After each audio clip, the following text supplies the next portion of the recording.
สวัสดีสบายดีFC ไทยลาวเบอร์ทุกคนทุกท่านเด้อสาวผู้ไทยยินดีต้อนรับเข้าสู่ซองแม่เลี้ยงเดี่ยวชาแนลเด้อพี่น้องเด้อมื้อนี้เนาะกะพา FC มาโซนนี่มากับน้าสาวอ้อยสบายดีพี่น้องทุกคนมื้อนี้เฮามาเพื่ออย่าอ้อยมาคนมาทอดินมาก้นมากโทดินพี่น้องนี่สวนน้าสาวงามงามแต่กกงามแต่กกมากเลยไม่เห็นนี่คอนกระบุงกระต้าทางน้ำทางเข้าทางแม่ยังแม่นย่าเนาะมากินอยู่โซนอยู่พี่แหละโซนอยู่สวนดงบ้านนาใต้เนาะเมืองจำพรแขวงสะวรรณเขตมาก้นโทดินเบิ่งเนาะนี่ก็โซนของน้าสาวบุรีเนาะน้าสาวบุรีที่สาวผู้ไทยถ่ายกับเพิ่นตลอดหันนาน้าสาวบุรีที่เพิ่นไปทำงานอยู่ฝั่งไทยแล้วเพิ่นเก็บเงินเก็บคำได้มาจนได้มาซื้อดินตอนนี้เนาะซื้อ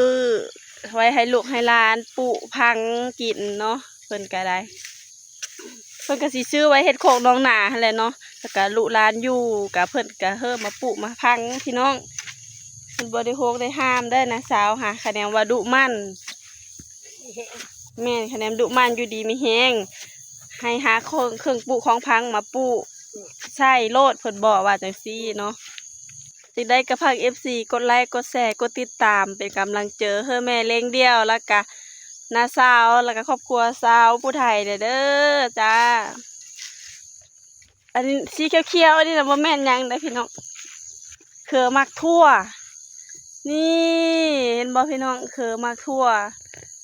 ปลูกแบบบ่ได้ใส่พุ่นใส่ปุ๋ยเนาะงั้นโทดินนี่พี่น้องนี่หนูคัดกินจนเบิดบ่เอาอันนั้นมาเสิร์ฟได้เนาะเอากระแตบเอาโล่งมาเสิร์ฟมันเต็กสลัดเนาะหนูก็ได้กกนะงามเป็นเคอกระแทมึงเนี่ยมันบัดมาเบิ่งมานะและอีกอย่างนี่เป็นเส้นดินพี่น้องเน่าทิ่มเบิดนี่ต้นพวงใหญ่ๆหนึ่งนะสิได้อยู่ประมาณมากเดียวพี่น้องเอ้ยนี่แบบนี้ก็ไม่ได้อีแมงเบิดนี่เป็นเส้นดินกินเบิดนี่สาวผู้ไทยขออนุญาตนี่แบบนี้ก็เป็นป้องแบบนี้ก็เอาบ่ได้นี่โพเดียวนี่บ่ได้ฮอดจักหน่วยซ้ำก็ฝากถาม FC ไทยลาวเนาะผู้ที่มีความรู้ในการเกษตรในการปลูกฟังเนาะว่าเราต้องใช้ยายังเราต้องเฮ็ดวิธีใดเนาะตั้งแต่การกะเกียมสิปลูกฟังหั่นนะกะฝาก FC คอมเมนต์ใต้คลิปในเด้อค่ะคอมเมนต์แนะนำใต้คลิปได้เนาะกสาวผู้ไทยก็ขอบคุณความแนะนำและก็ความรู้ดีๆจาก FC เนาะขอบคุณล่วงหน้าก่อนได้บ่มาเดียวอันนี้ก็บ่ได้อีบป้องเพิ่นเป็นแบบนี้โปะกินเน่าเบิดเมื่อยเลยเนาะ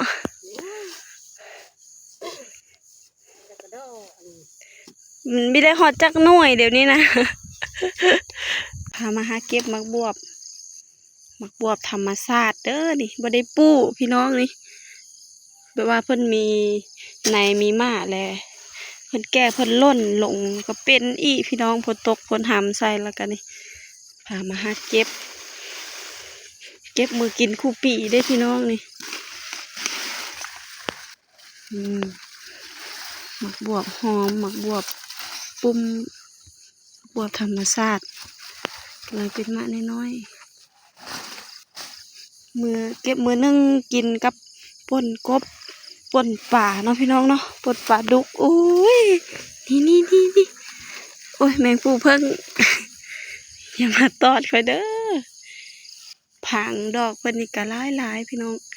เหลืองหุ้งอยู่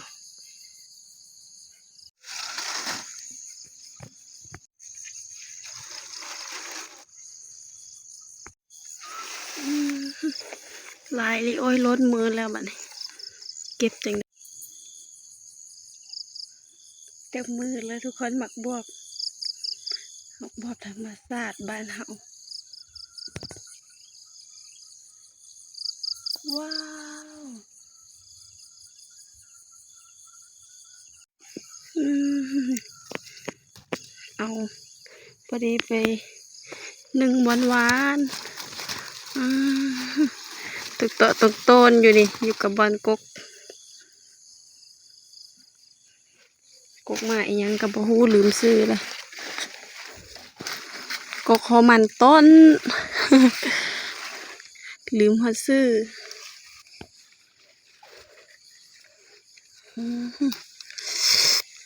นังกัดตัวตั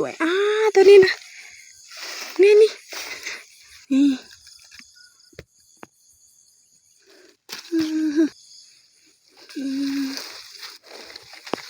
งามมักบวบธรรมศาสตร์บ้านเฮาบ่ได้มาประมาณ2 อาทิตย์พี่น้องหมักบวบเต็มอยู่งามเด้งามหมักบวบงามธรรมศาสตร์บ้านเฮาของอยู่ของกิน FC ที่ห่างไกลจากบ้านเกิดเมืองนอนก็คิดฮอดบ้านเฮาเด้อ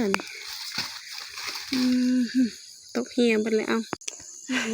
จะจูบจะโอมจะอุ้มจะโจมเอาพี่น้อง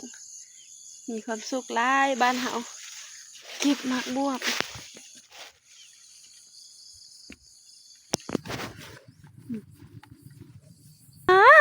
กระโพดกันเลยพ่ออีเมย์ข่อยเอ้ยผู้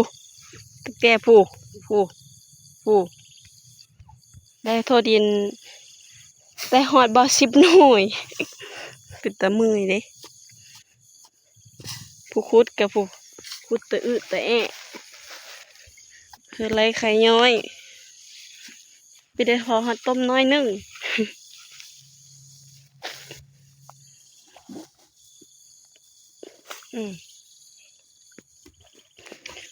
มารุ่นเบิ่งอันดอนนี่นะได้บ่พอ2-3 หน่วยมืด มันป้อง งามนี่ก็ คุดโทดินจนเฮอไรไข่ย้อยฮอนเด้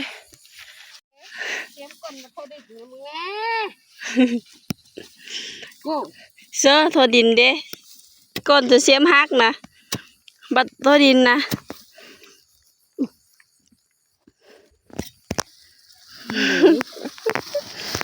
หลายกระโดด นี่เก็บเอาหอดมาอันนั้นนำบัดนี้ แม่นพวกอันนี้ก็เอา บีบเบิ้ง บีบมันคือมันเป็นตะลึงนี่ บ้ามันนักอยู่ นักดิด โอ้ยพี่น้องเอ้ยไม่ได้ฮอดพอ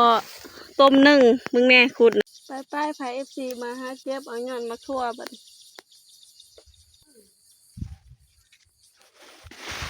เก็บเอาหย่อนเอามากมัน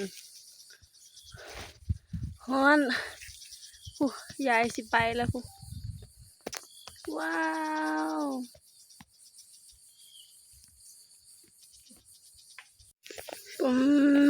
ตัวกระโพดไว้หย่อนมาทั่วมือแล้วทำผูมือแล้วเขียวสดใสธรรมชาติบ้านเฮาพี่น้องเอาสำหรับคลิปนี้เนาะสาวผู้ไทยก็สีได้ขอจบขอฝากไว้เพียงเท่านี้เด้อ FC เด้อกะมื้อนี้กับพา FC มาขุดโทดินเนาะว่าสิได้โทดินมือต้มกินละพัดเป็นเส้นเป็นเน่าเบิดพี่น้องแล้วก็ได้มักบวบมือกินเนาะแล้วก็พูดเอาใบยานางมือไว้แกงหน่อไม้เนาะอาหารรักอาหารแซ่บทางบ้านสาวผู้ไทยก็คือแกงหน่อไม้นี่แหละเนาะอาหารบ้านนอกบ้านนาเขาป้าแมงตะกะเตนหลายๆก็ขอบคุณ FC ทางฝั่งไทยเด้อที่เข้ามารับชมเป็นกำลังใจเฮ้อสาวผู้ไทยโดยตลอดเนาะขอบคุณทุกๆคอมเมนต์ทุกๆกำลังใจเด้อก็ขอบคุณหลายๆค่ะบ๊ายบายพบกันคลิปหน้าเด้อ